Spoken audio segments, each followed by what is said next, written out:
Today's video is sponsored by our friends at Magellan TV, a big brain documentary streaming service founded by filmmakers who love history. Their mission is to tell the great stories that have defined the human experience. With more than 3,000 excellent programs available on Magellan, it's hard to stop watching once you start. They've got everything from the Greeks to the Great War, plus modern history, biographies, scientific profiles, true crime, and so much more. And their team adds more content every week. And what's one thing you love about paid streaming services? No ads, just mainline IV of sweet, sweet content. Now, of course, we do a lot of World War II stuff on this channel because people love it and we want to give people what they want. You're welcome. And Magellan feels the exact same way. So head over there to find plenty of fascinating content on the Nazis, including a documentary that I'm recommending today called Hitler's Games. It's all about the Berlin Olympics in 1936.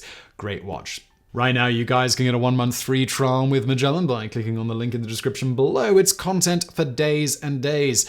So let Magellan hook you up. You will be glad that you did. And into today's video.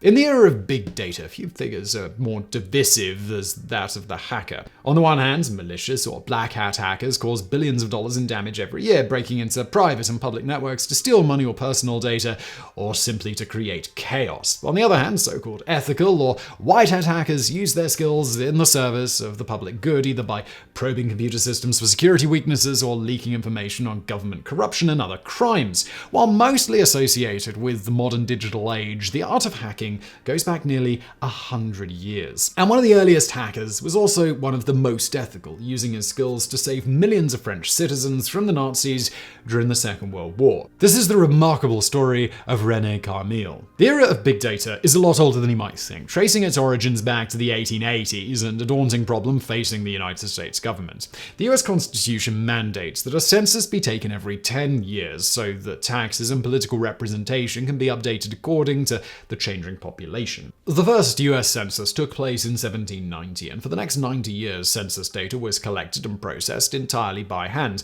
In 1880, however, the Census Bureau faced a major crisis. The US population had grown so large that the 1880 census took a full 9 years to complete. By the time that data was ready to use, it was already time for the next census.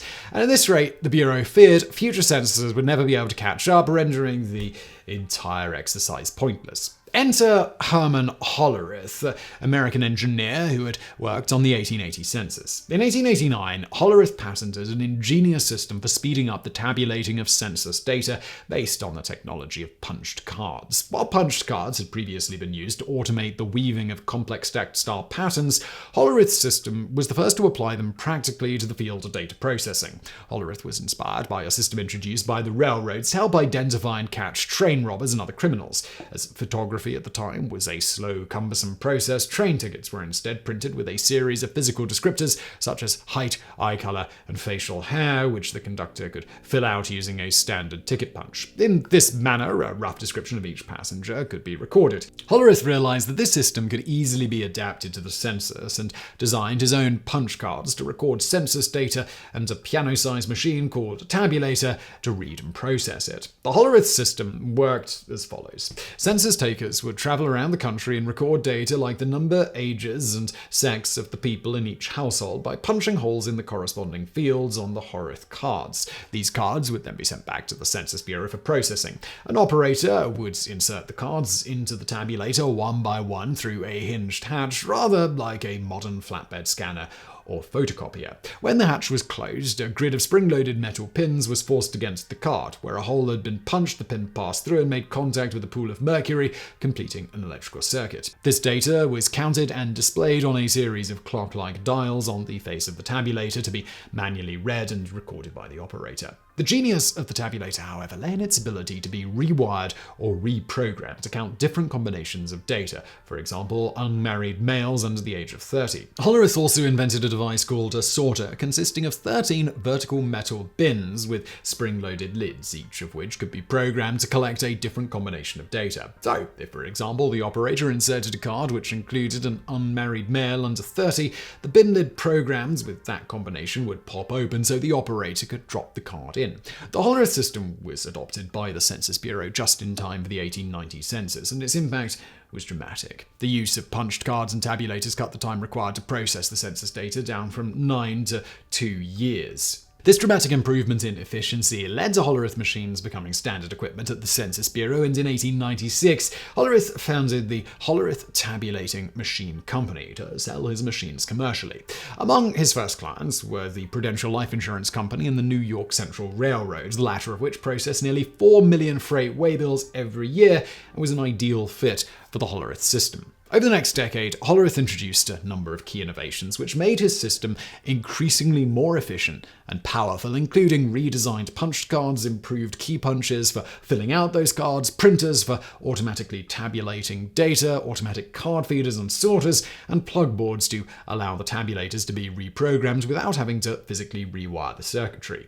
These innovations created a brand new industry, and Hollerith-style tabulators, now known as unit record machines, were adopted by a vast array of businesses for data-heavy tasks like processing invoices and payrolls. And with that, the information age had arrived. But for Herman Hollerith, success was not to last. In 1903, the new director of the Census Bureau, Simon North, decided that Hollerith had too much of a monopoly on data processing and banned the company's machines from the Bureau. Then, in 1911, through stock acquisition, the Tabulating Machine Company was merged with 4 other companies to create the Computing Tabulating Company. Finally, in 1923, this amalgamated company changed its name to International Business Machines, better known as IBM. Under the direction of CEO Thomas Watson, IBM would go on to dominate the unit record and later the digital computer industry, controlling over 90% of all punch card equipment in the United States by 1950. One of the keys to IBM's success was that they never sold their machines to clients. They only ever leased them. At one point, IBM even considered charging its clients for every individual punch card they used, a practice which would have netted them even more obscene profits. However, for the United States government, this was a step too far, and in 1932 IBM was taken to court for violating the 1914 Clayton Antitrust Act. Though IBM argued that the cards for which they held the patent were technically a component of the machines that they were already leasing to clients, in 1936 the government ultimately ruled against them. While IBM was allowed to specify the design of the cards used in its machines, clients were free to acquire the cards themselves from any source they wanted, including manufacturing them themselves. However, even this attempt to extort clients over individual punch cards was far from the most unethical activity that IBM would ever be involved in. The outbreak of the Second World War saw a dramatic surge in business for IBM. Not only did millions of fighting men and tons of military equipment need to be processed for deployment overseas, but unit record equipment quickly found new applications in the field of cryptanalysis. IBM punch card equipment proved ideally suited to searching endless reams of enciphered enemy signals, searching for rare repeats that could help crack the cipher key, a tedious task that had previously been done entirely by hand. Dozens of IBM machines were used at Allied code-breaking centers like Bletchley Park in Buckinghamshire and Arlington Hall in Washington, D.C., where they helped to penetrate enemy ciphers like Nazi Germany's Enigma and Imperial Japan's Purple, and shorten the war by an estimated 2 years. But IBM equipment would also be put to far more sinister uses. Like dozens of American companies like Ford, General Motors, Chase Manhattan Bank, and Coca-Cola, IBM did not allow the outbreak of war to interfere with its international business dealings, even those with Nazi Germany. When the Nazis came to power in 1933, the new government put out a tender for a census of the German people. By this point, the Nazis had already expelled all Jewish lawyers, doctors, scientists, and other professionals from their jobs, and it was abundantly clear that the true goal of this census was to identify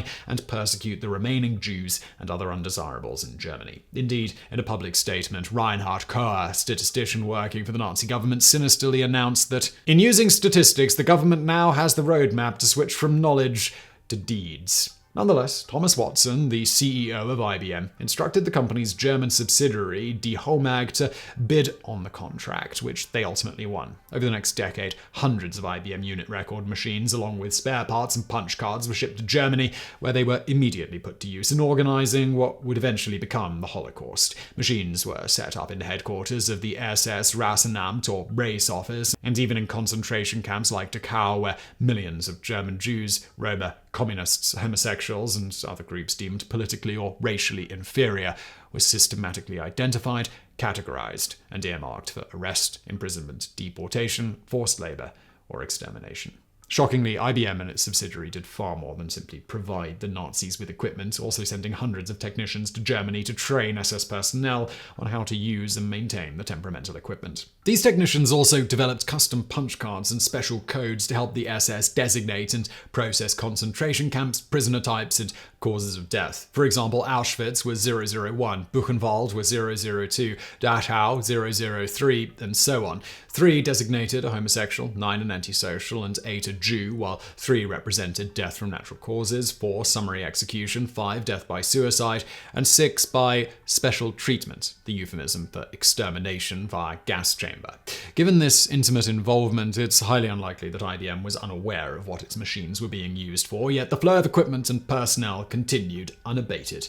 In fact, so instrumental was IBM to the Nazis' policy of genocide that in 1937 Adolf Hitler awarded Thomas Watson the Order of the German Eagle for his services to the Third Reich, an honor bestowed on several other American Nazi sympathizers, including Henry Ford and Charles Lindbergh. And for more on the Lone Eagle's relationship with the Nazis, please check out our sister channel's video Lucky Lindy and Advancing Medical Science on the channel Highlight History, link below. The outbreak of the Second World War in 1939 should have ended the company's dealings with Nazi Germany, and indeed, in June 1940, Thomas Watson returned his Order of the German Eagle. But while IBM publicly feigned remorse for its pre-war actions, in the background, their collaboration with the Nazis carried on as before. In 1939, Watson authorized the shipment to Germany of special IBM alphabetizing machines, which were used to round up and execute millions of Jews, intellectuals, and other undesirables during the Nazi conquest of Poland. So complicit was Watson in this policy that he even bankrolled the construction of concrete bunkers at Dachau to protect its IBM machines from British air raids. The Nazi government offered to buy Dahomag outright, giving IBM the opportunity to make a clean break from its subsidiary,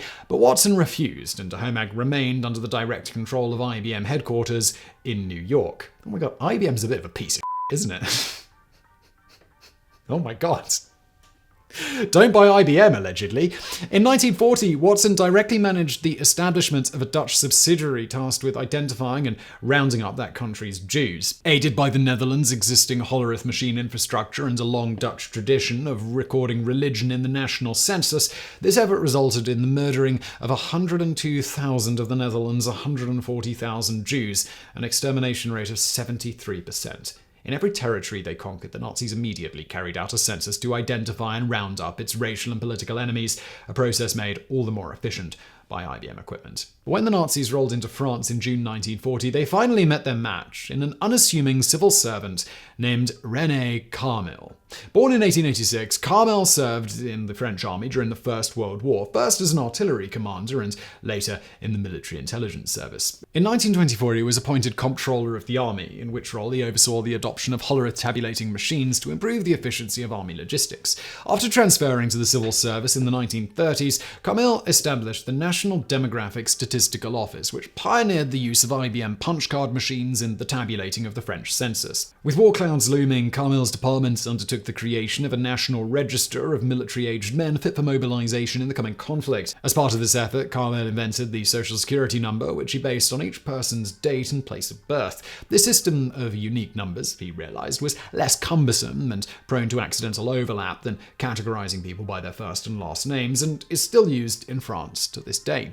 Following the German invasion and partition of France, Carmel went to work for the collaborationist Vichy regime in the so-called Free Zone of southern France. But Carmel was no Nazi sympathizer. As a member of the French resistance, Carmel made it his mission to sabotage the German administration of France in any way that he could.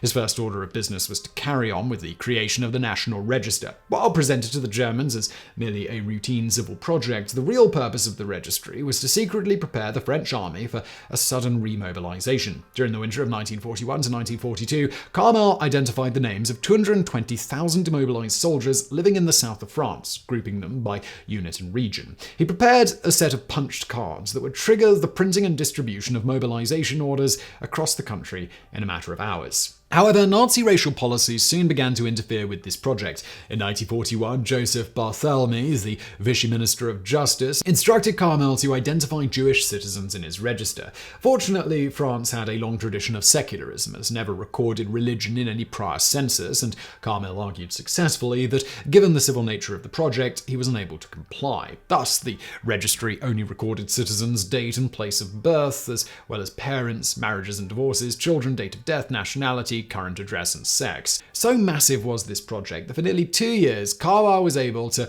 deny his department's equipment and services to the Vichy police and the Gestapo, forcing them to rely on traditional paper-based methods for identifying and tracking down Jews. In 1942, however, the Nazis annexed the Free Zone and took control of all of France, forcing Carmel to abandon the National Register and hide all evidence of the project in a Jesuit seminary. Even worse, the National Demographic Statistical Office came under the direct control of the Nazis, who forced Carmel to conduct a new census aimed at identifying French Jews. Unable to refuse directly, Carmel instead adopted a policy of passive resistance, seeking to obstruct and slow the data collection process as much as possible.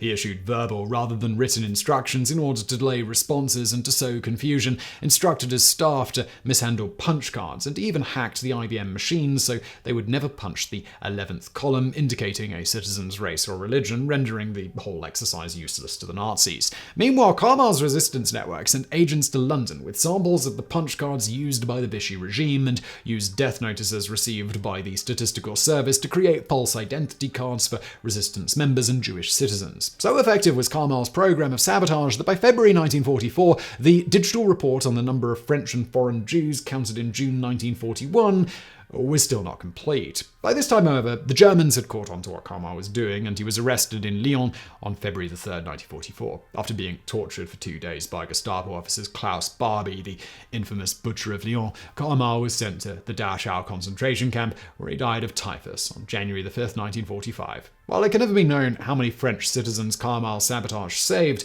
compared to the Netherlands' extermination rate of 74%, only 25% of France's Jews were murdered by the Nazis. Despite collaborating with the Third Reich through all 12 years of the regime's existence, neither Thomas Watson nor IBM ever faced justice for their role in the Holocaust. In 2002, a group of 5 Romani Holocaust survivors filed a lawsuit against the company, but after 2 years of review, the case was dismissed on account of the statute of limitations having run out. But the death and destruction wrought with the assistance of the tech giant could have been far worse, if not for men like René Carmel. In many ways, René epitomizes the ethical hacker ethos of David versus Goliath. Though neither a general or a soldier or a powerful politician, Carmel managed to use the limited technological power at his disposal to save millions of his fellow citizens during one of the darkest chapters in human history. So I really hope you found that video interesting. If you did, please do hit that thumbs up button below. Don't forget to subscribe. And as always, thank you for watching.